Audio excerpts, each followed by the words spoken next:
This is the Dan Batard Show with the Stugotz podcast.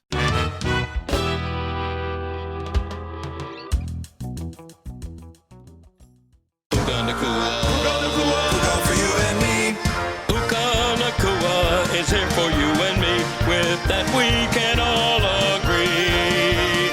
So many receptions mean a count had the perception that he could become the MVP.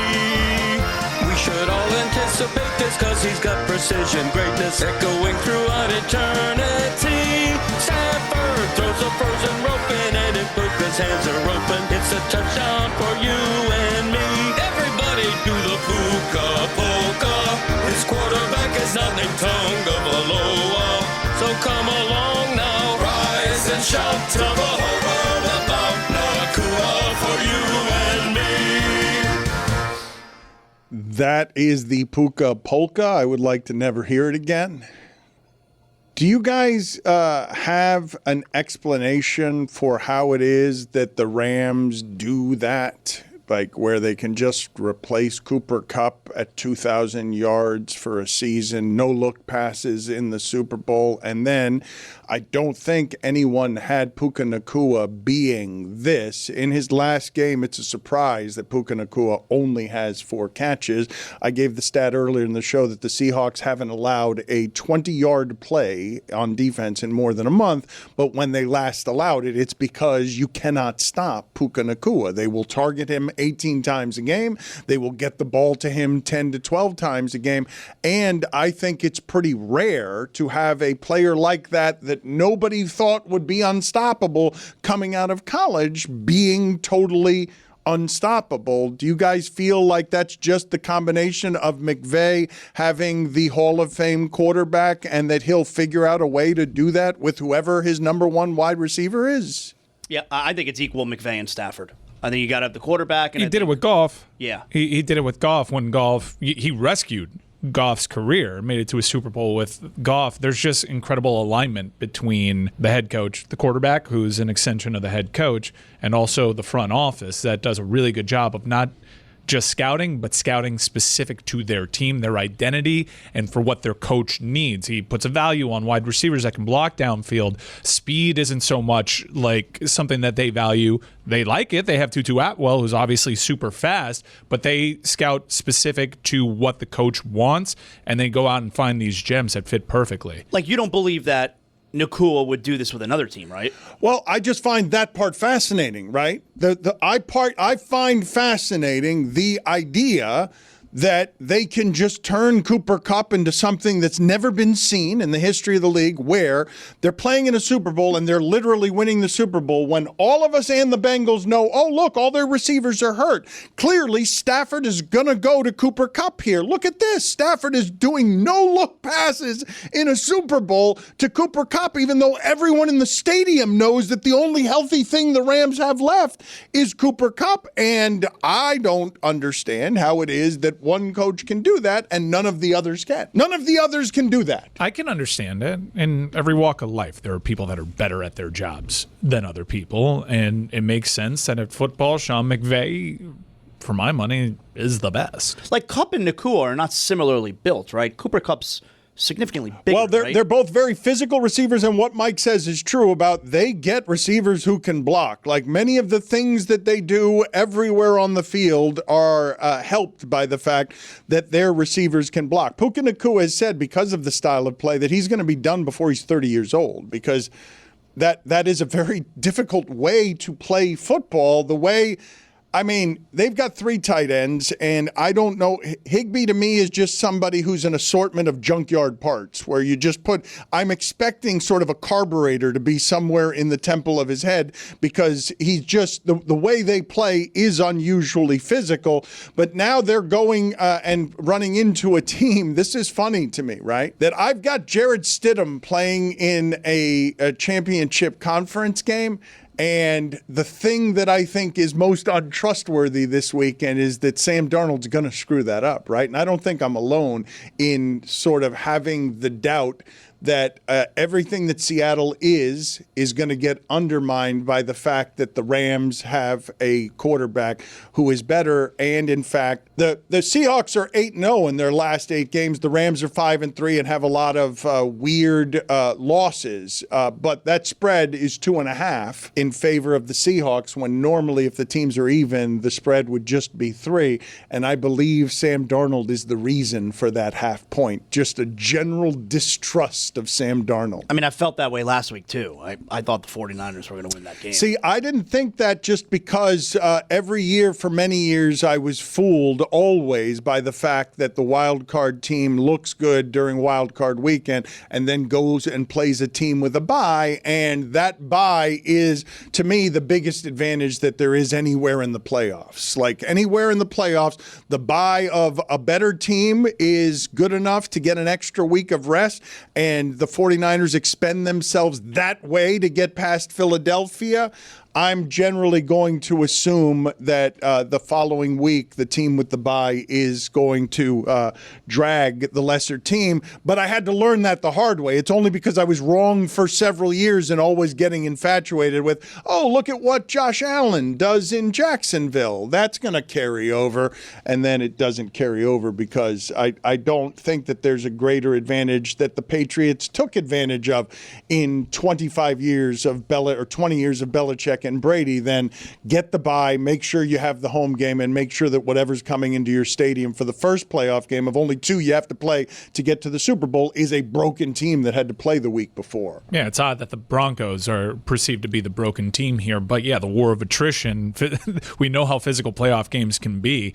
You're usually picking the bones off an opponent that's pretty soft. I think that the only thing keeping me from picking the Seahawks in this game is the distrust of Darnold, because it's usually too much to ask of any football team, no matter how good, what you're asking of the Rams, which is go win 3 road playoff games. Like, it's just a giant ask, and it's a giant ask because Stafford's fingers were hurt in the first of those games. Just the amount of damage done to the human body makes it hard for me to look at this game and analyze it accurately, because I've got such a pervasive mistrust of Sam Darnold. The last time I had this mistrust of Sam Darnold, the Minnesota Vikings, who were 14-3, went on the road and lost 27-9 because the announcers were screaming at Sam Darnold because he was seeing ghosts. He's holding it too long. Just run. Throw it, man. So let me get this right. The only reason that gives you pause to pick the Seahawks straight up is throw it man Sam Darnold. What about Oz the Mentalist picking the Rams versus the Broncos before the season started? Glad you brought that guy up. No. What's up with that guy? We've had him on before. He goes everywhere. He impresses everyone. He's one of 2 things: the biggest fraud ever, or a warlock. I think it's a second one. Yeah. Like, it's one of those 2. All right, I've seen enough. There's no middle ground here. All right, as someone that has traditionally watched a lot of AFC football on CBS, I've seen the promos for The Mentalist. All right, I know that there's a thing there. Really perceptive people that ask you a bunch of questions, but how did you nail the Broncos? It's cool to go inside the Rams training staff, ask questions, and yeah, you took a real reach there. This Rams staff and players, they're good. What'd you see? But how did you get Rams Broncos? If Stidham does this, guys, the government needs to call this guy in and make him a part of some special force. That's not that hard these days, but he needs to be like protecting us. Order peace. Oz the Mentalist would be picking the Broncos, and so too would Greg Cody of the Miami Herald. Greg Cody has put in print that the Broncos will indeed beat the Patriots, and Oz the Mentalist is somebody, and you can find many videos of this, and I'm sorry if the algorithm grabs you after you've done it, but Oz the Mentalist shocking people is something that is all over the internet. Shocking credible people with things that they don't understand how he gets right. And I believe most people would point to Warlock before they pointed to fraud, because there's so much evidence, quote unquote, evidence on the internet of credible people being stunned by what Oz the Mentalist is doing. You would think somebody eventually would come out and be like, All right, before he did ask me. Nobody has, afterwards been like, oh, he asked me this, though, and that's how he knew. There's none of that. He's being too nice, which actually leads me to believe that he might be a warlock of some sort, because if you're a warlock, you don't want people to know that you're a warlock. He's costing himself a lot of money by downplaying how powerful he actually is. Publicly, he's very humble. He's like, no, I just pay attention. If you actually lean hard into warlock, you actually might become a cult leader. Yeah. There is no end to the power you could accrue. I can see that. I'm saying global domination. We've already ushered in a new world order. Oz, you could be an evil leader if you choose to. Could run the Colts. Yeah. Let's advertise. It's a cult leader. The Colts or the Colts? The Wizard of Oz. Let's tell. All very worthy interruptions. Let's tell people about what it is that Tony is doing this weekend with the MMA Hangout. He is hustling at all times. And I don't know if you guys have noticed, there are a whole lot of people who care about MMA who are complaining vigorously about how Dana White has checked out, that his indifference about going to press conference and selling things is obvious to everyone. I actually don't know the minutia and the details in what goes on when you're making all of these changes. I don't know how much Paramount needs him. I don't know how self-sufficient that thing is or how bored he is by the fact that he's been at this several years, and I could see why he would lose stamina for the press conferences. But a whole lot of people are noticing that Dana White has just almost completely checked out on the governing of that stuff. But Patty the Batty is fighting this weekend, and he's one of the few signature draws that they have. So make sure the Dead Flamingo, which is always very good to our show, is something that you check in on this weekend. The MMA Hangout, UFC 324. You can watch it with us live. That's something that Tony has built out of nothing, and it has become very popular. New start time, 9 p.m. Eastern. They will be getting going. And Dana might have lost enthusiasm, but Tony and Lewis have not. So check them out live on our YouTube channel. Go watch it, baby. That is correct. First UFC fight on Paramount Plus, by the way. In sports, championships aren't won alone. They're won with the right people around you. That's exactly what Intuit TurboTax brings to taxes. With TurboTax Expert Full Service, match with a dedicated tax expert who handles your taxes from start to finish. The experience is seamless. Start in person, finish online, move between both whenever needed. The dedicated tax expert keeps things updated every step of the way, so nothing falls between the cracks. Think of it like having a great head coach with a solid game plan. The plays are called, adjustments are made, and the work gets done while everyone stays focused on what actually matters. And just like game film doesn't wait for business hours, neither do taxes.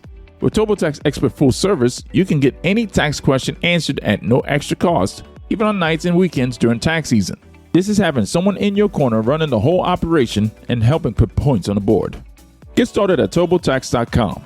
Only available with Intuit TurboTax Full Service experts. Real-time updates only in iOS mobile app.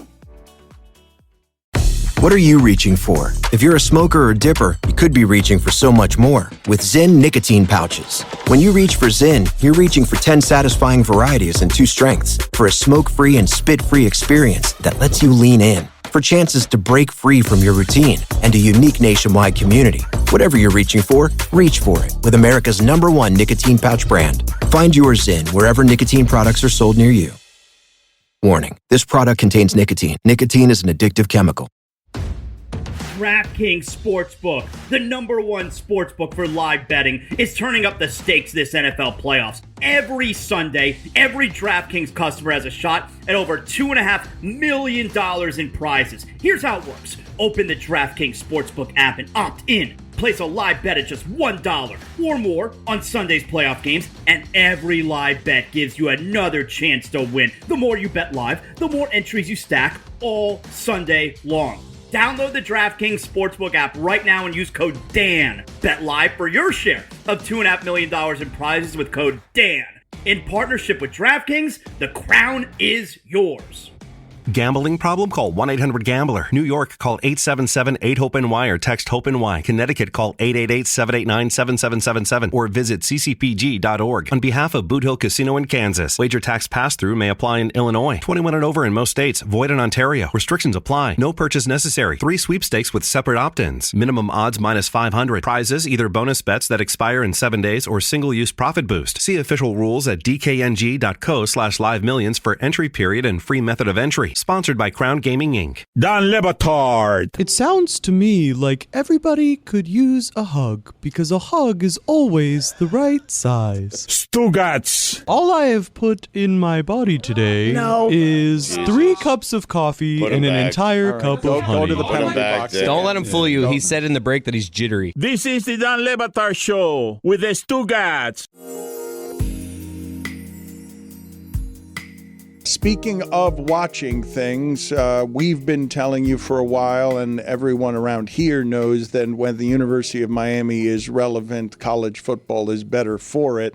Monster numbers, just giant numbers for that championship between the University of Miami and Indiana.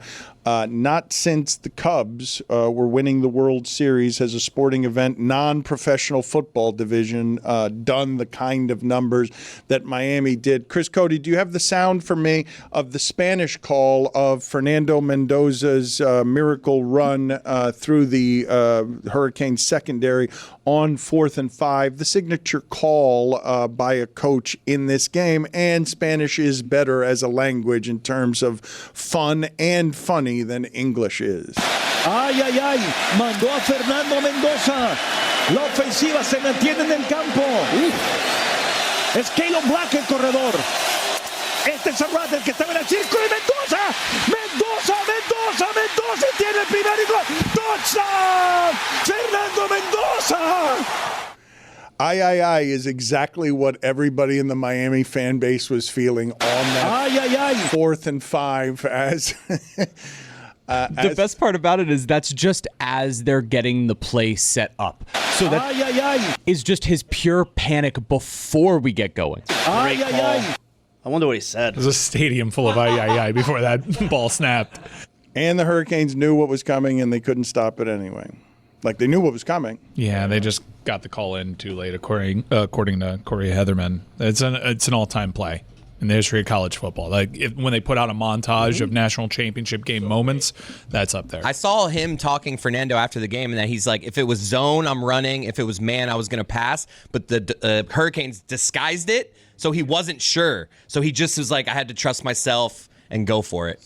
Let's do what Mike is saying there, though, and take the context and the inventory of the moment. When Mike Ryan says, correctly, that what Mendoza did on that play, given the stakes, given the circumstance, 4th and 5, again, I will remind you, and this is just unbelievable to say, and the hangover is still felt in Miami. The win probability of Indiana, given all of the things that you throw into the machine after having seen the game, was 14%, because I think many of us could argue, it's a losing argument because of the scoreboard, but we can argue that Miami is the better team. It's a nowhere argument because they lost. Scoreboard decides. Measurement system's imperfect. It's imperfect forever. Indiana had 2 touchdown drives in the game. One of them aided by multiple third down penalties. The other made possible by 2 4th and 5 conversions. When Mike Ryan says it's a play for all time, he's got it right. But what are the others that go in that discussion? When you think of plays for all time. Vince Young? Yeah, Vince Young's run in, the penalty flag on Miami in the Fiesta Bowl in terms of like championship game moments. Do you think other people think about that? I'm not sure.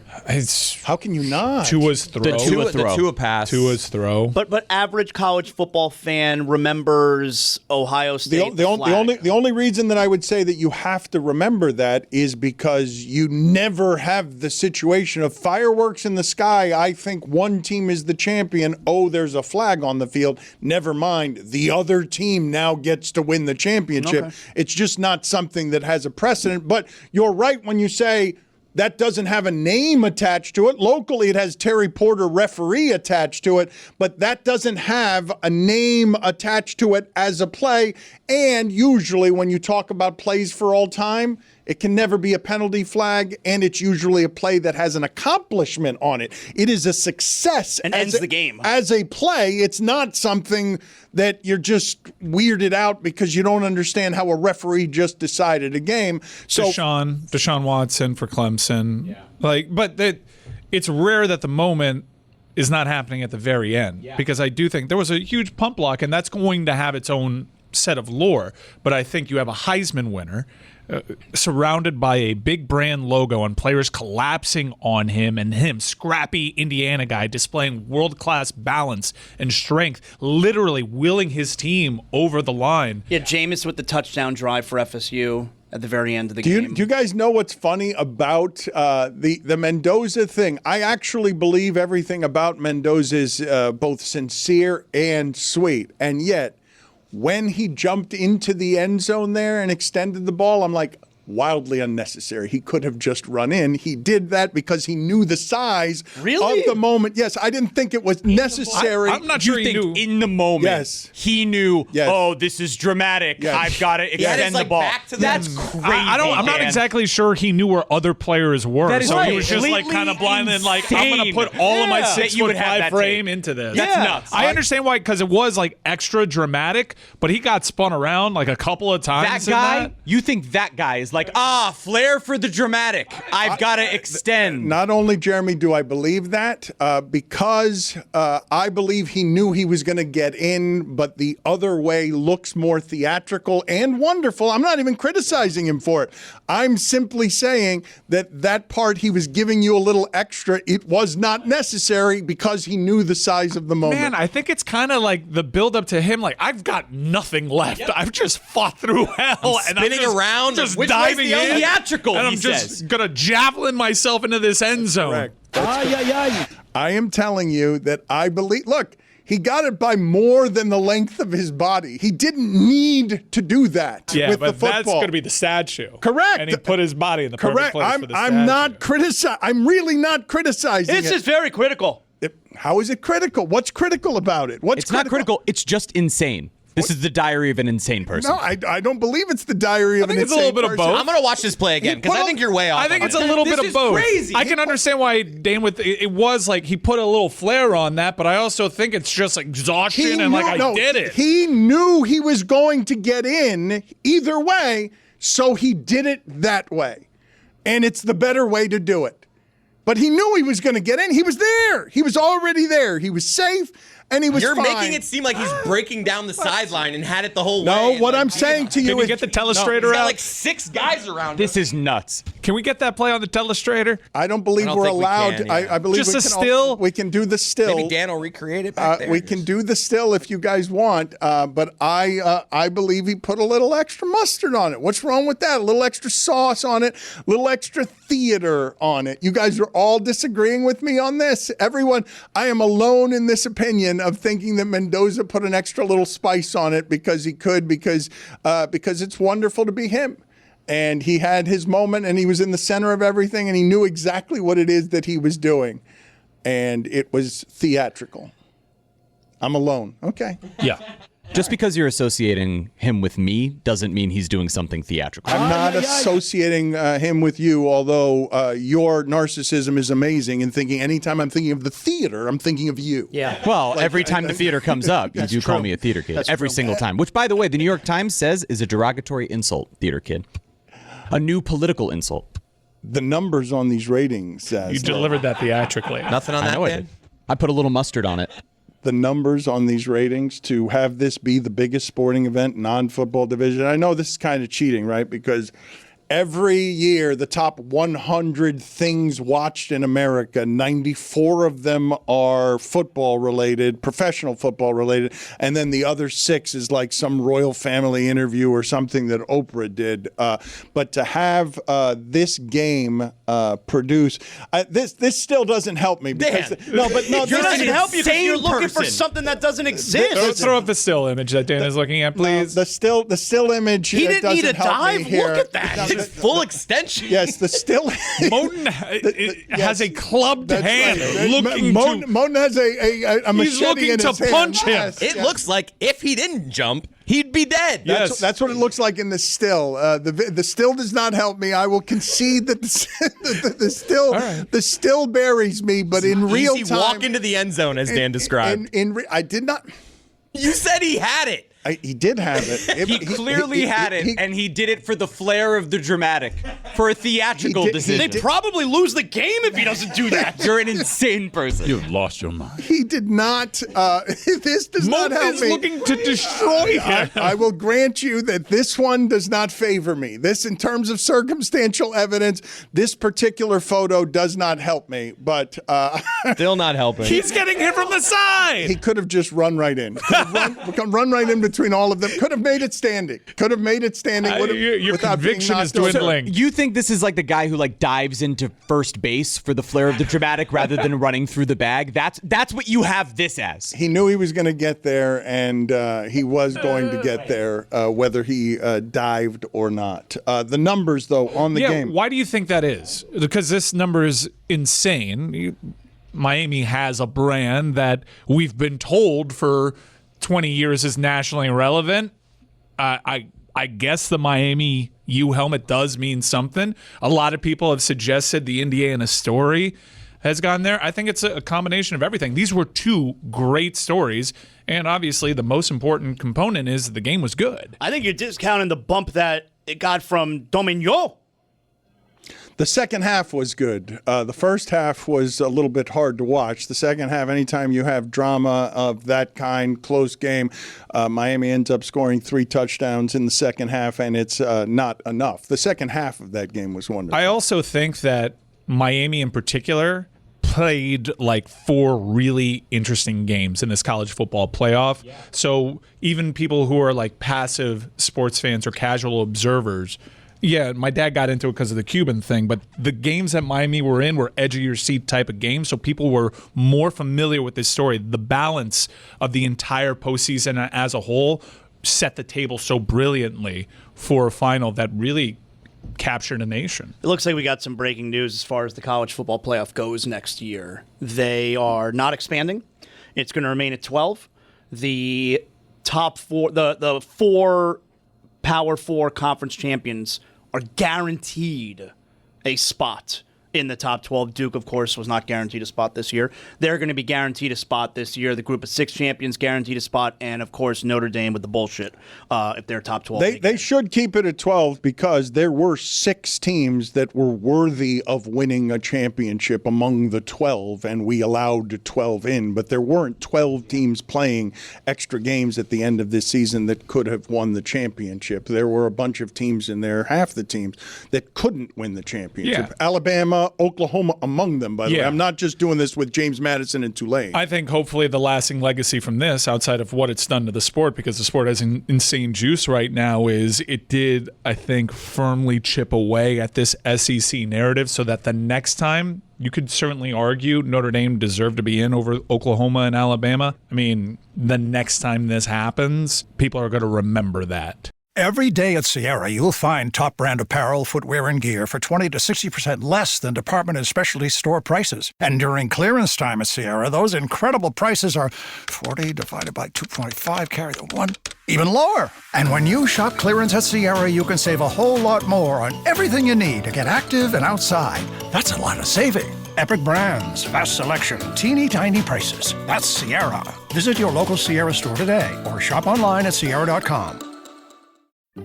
All these patients complaining they can't get their medicines. Insurers and PBMs are often owned by the same giant company, so middlemen, like me, decide what medicines you can get and how much you pay. But don't worry, if your prescription gets denied, we know another one that works for us. I mean, you.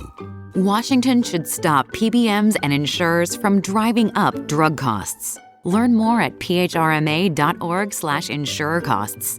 Paid for by Pharma. Right now, get up to 20% off select online storage solutions. Put heavy-duty HDX totes to good use, protecting what's important to you. The solid, impact-resistant design prevents cracking, and the clear base and sides make items easy to find, even when the totes are stacked. Find select online shelving and tote storage up to 20% off at the Home Depot to organize every room in your home, from your garage to your attic. Visit HomeDepot.com. How doers get more done. Don Le Batard. Can I tell you something? I don't know, it was maybe like a month ago. And I decided to watch Pitch Clock. And I told Jeremy, Stugotz. this is a good show you're doing. This is the Don Le Batard Show with the Stugotz.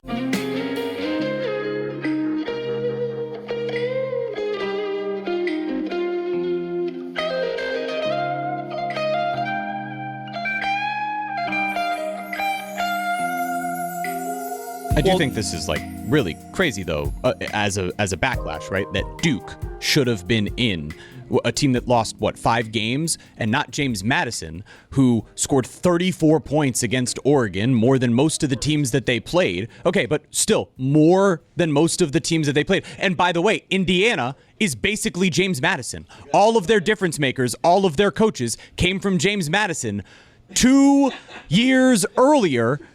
And yet, we're just going to say, oh, nope, because we don't like the uniform. Those are the teams that shouldn't be in. It's garbage. All of you are calling me crazy. Look at this still now. If you're going to use biased stills that favor or support arguments only, you tell me this is where Mendoza, and I saw it. This is what I saw. Look, he's looking at the end zone out of the corner of his eye, and he's like, how do I do this? Do I run in or do I just dive? Let me get my Heisman moment here. His legs, his hips are turned the other way. Yes, but look at Moten's where his head is. Look at where his head is. This doesn't, no. I'm sorry to exclude the audio audience this way, but look at his head. He sees it, and he's like, right there, he's doing the calculation. I could go in normally, or I can do this dive He's that being makes tripped up. That makes everyone remember me for all time. Look. I love how Dan has him like he could just like look at him. Look at him. He's looking out of the corner of his eye. As if he could just like his feet are tangled, and the only way he could get in is by jumping. He could do-si-do if he wanted to. Oh, not do-si-do. He could do-si-do. He could spin around. Yes, he could. I thought I saw Dan's side. I'm off that. His body's turned the other way. I want you to look at what you're seeing as a threat at his feet is a hurricane who has been pancaked. What you are seeing at his feet as a threat is a hurricane who's on his back with no ability to make that tackle. He has hands. He could trip him up. He's has spinning the other way. Full head of steam. There is that. He has, and his legs are actually pointed towards the end zone where Mendoza's aren't. He could have. That is, he could have done jazz hands on the way Hello, in. my baby. Hello, my Instead, darling. he decided to dive in theatrically. Moten coming back, by the way. Good for him. Good for us. Let's play. No. I wasn't saying that Moten coming back is good for you. I was saying that Fernando Mendoza, good for him that he chose to go theatrical. Yeah, because that was certainly not good for me. It's a play for all time, at least in part because he chose to go theatrical. It's a less impressive play if he doesn't. If he runs in standing up, are you remembering it the same way? The answer is no to that. Yeah, he broke like 4 tackles. Yeah, but you're not remembering the play the same way if it doesn't conclude with the punctuation of a dive. It's why I think Mendoza's going to be a great pro, because Miami kind of turned him into Cal Mendoza in that game. He's not playing his best football at that time, and the pros is all about overcoming those little moments of adversity and still putting the team on your back when you don't have your best. I came away from this entire season as impressed as I could possibly be with Mendoza. And I think even though he didn't have the game that you'd expect, he still delivered for his teams in the crucial moments. I think he's going to be an awesome pro, unless the Raiders ruin him like everybody else.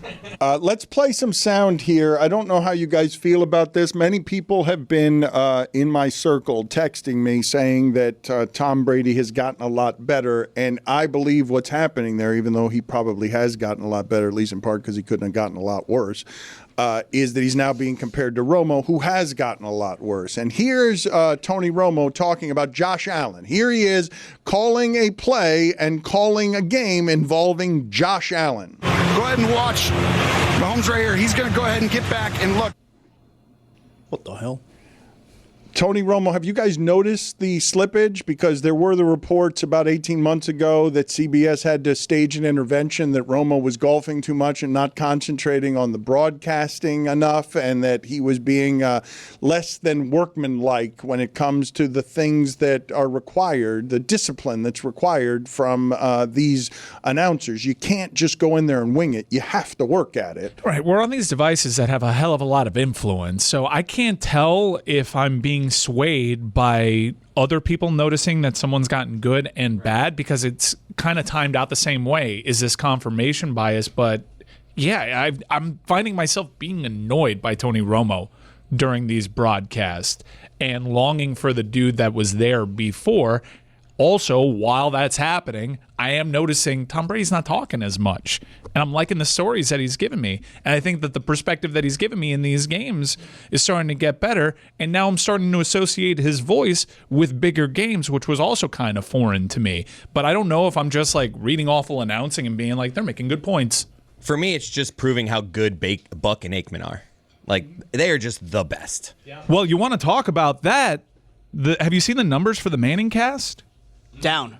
Huge. Down huge. Yeah. You could always count on 1.5 million more people watching. Now, I was watching the Manning cast even while I was on the air saying, I don't think this is as good as everybody's making it out, but everybody was heaping praise on it in part because ESPN's Monday Night Football booth was bad. You get Aikman and Buck in there, it's 600,000 people watching the Manning cast. Like, it's cratered. I've never actually watched Manning cast.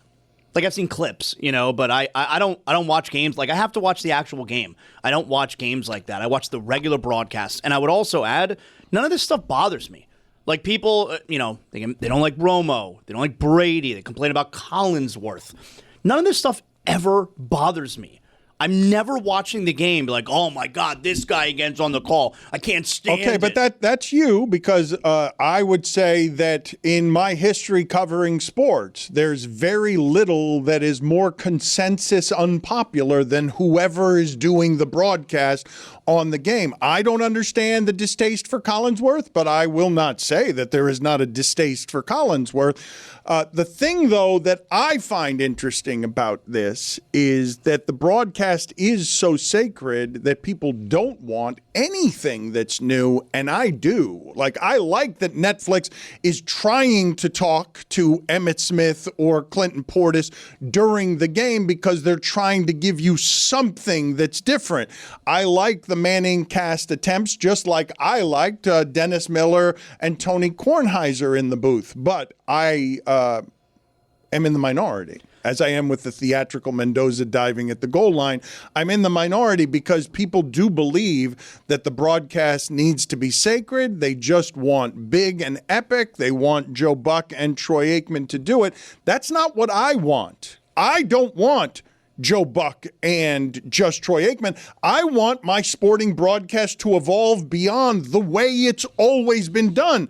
But it is not. I am not with a popular viewpoint there, because the sports fan just is like, give me meat and potatoes. I just want the game. Just give me that and don't take any chances. Well, if you remember in the 80s, I think it was an NBC game. I think it was Jets Dolphins when they had no commentators. Really? It was just game footage and game sound. Do you want that? No. I want you to take risks and to entertain me. I thought this is one of the things that's confusing about it to me, right?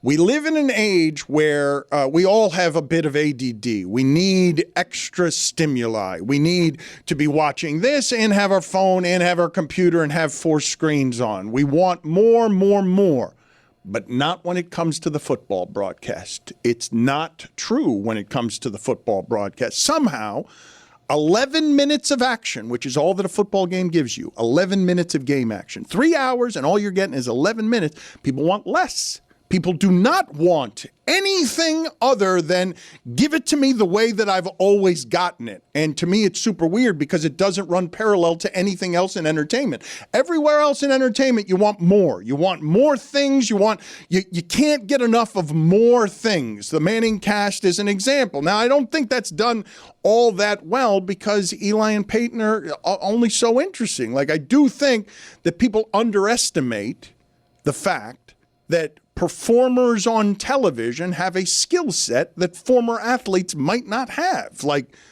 content makers who have made content all their life are going to be better at the making of content than athlete X who's been doing something else the rest of his life. I like sidecasts as a concept. I think they largely exist for social media traction. They live for moments, big reactions to big moments, because when your team's playing in that game, you search that stuff out. I do like All 22 and StatCast as a second screen experience. I'm with Dan in that I want more chances being taken, but I want them being taken by voices that I associate with big-time moments, because watching broadcasts are nostalgia. And it took a minute for Fowler to get there. I wasn't the biggest fan of Fowler calling the games, but he was doing it from a place in which his voice was still always associated with big-time college football. So it wasn't that hard, and he's also improved at that sport. I love knowing that, when Tirico and Collinsworth are on a game, it's going to sound big and people are going to have their opinions, but Chris Collinsworth laughing, there's a nostalgia to it. It's stuff that you miss. Just like John Madden, I don't know how it would work today. I mean, the guy's making crazy noises. He's an older guy. Like, I'm not even sure how that would land, but people love the character of John Madden. The thing is, though, what's super unusual about football is that outside of what it is that you're presently saying, that people are now rejecting the Manning cast, usually football is so enough that it does not matter who is broadcasting it or what's happening around it, because Seattle Rams is something that people are going to watch, and it really doesn't matter if we do it the way Roy is saying of make the broadcast totally silent. People will complain about it, but they'll stay there, and that game will do monster numbers. I don't understand that take. I really don't. I hear you. The Manning cast is proof positive as to why the broadcast matters. Yeah, but imagine, because they had more than twice the audience for that Manning cast, Mike, and I was one of those curious people because I hated the ESPN Monday Night booth. You're missing my point, though. It's because you've got multiple options, so people will select the one they're used to. If the Manning cast is all I gave them, that would be doing the monster numbers. If the football's always enough, the football doesn't need anything else. Right, but Monday Night Football's ratings have gone up since Buck and Aikman have been there. So I do think that there is something to a certain quality, an editorial overlook on how good the game broadcasts are, whether it's perceptible. I understand we're going to be there no matter what. I'll do that weird thing where there's no sound at all. I'll be there no matter what, except for the AFC Championship game. I'm not watching that shit. ESPN's pregame and post has improved, so I feel like that it's For not sure. all Aikman. No, and Buck, no, and its games have improved. Look, this has more to do with Mike McQuaid than anybody at ESPN, because what they produced on Saturday playoff football was so much bigger than the bad Texans games that I've been watching for I don't know how many years of Saturday football, wild card football Texans. How does that franchise always do it? They always play playoff games that I don't want to see. It's crazy. This is 17 different quarterbacks. Doesn't matter. And you and I are both liars. We're going to end up having to watch Broncos Seahawks. And it's not just because we have to talk about it the next day. It's because football's king.